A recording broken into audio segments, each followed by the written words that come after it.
When you ask me about Andrew Rocco, the biggest thing that comes to mind is discipline. He always tells you what he thinks. There's no filter. So he works hard and plays hard. That's a good way to describe him. But more importantly, I would describe him as a 3 a.m. friend. He's the type of person that you can call at like 3 in the morning. Say I'm in trouble and he'd find a way to be there. He wouldn't ask why, who, where, or anything else. He would say, I'll be right there for you. He would do whatever for you. It doesn't matter what the time is. He's full of life. He has lots of things. He loves to, go fast and be everywhere. But he is the kindest man I've ever met.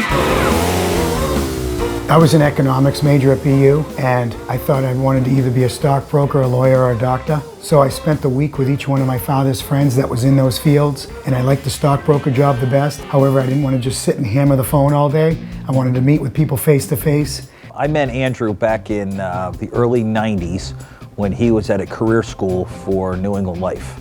And he was in the audience, and I was the speaker, and immediately I picked him out of 40 people as somebody who was fun, energetic, committed to the business. The other thing we noticed about Andrew was that he knew how to compete. You see, Andrew was Mr. New Hampshire as a teenager in bodybuilding and competed nationally. Bodybuilding, powerlifting, keeping in good health, you have to be very disciplined. And it's exactly like this business. This business, if you're not disciplined, you're not going to be successful. This is a picture of my dad when he was, I think, in his early 20s or late teens, when he was a bodybuilder. And I think he looked like this when he won Strongest Man in New England.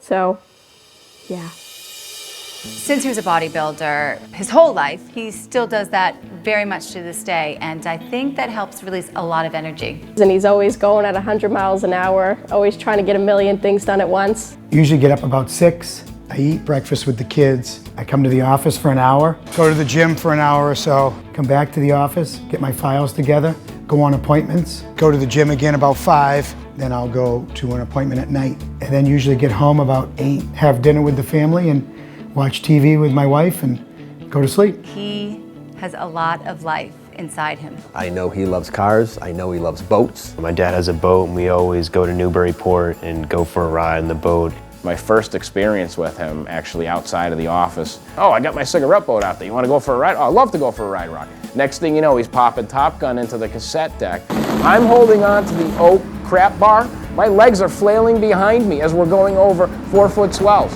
I'm like, you're out of your mind. I used to clean cars all through high school, had my own detailing business into college. I always liked to hear a loud exhaust.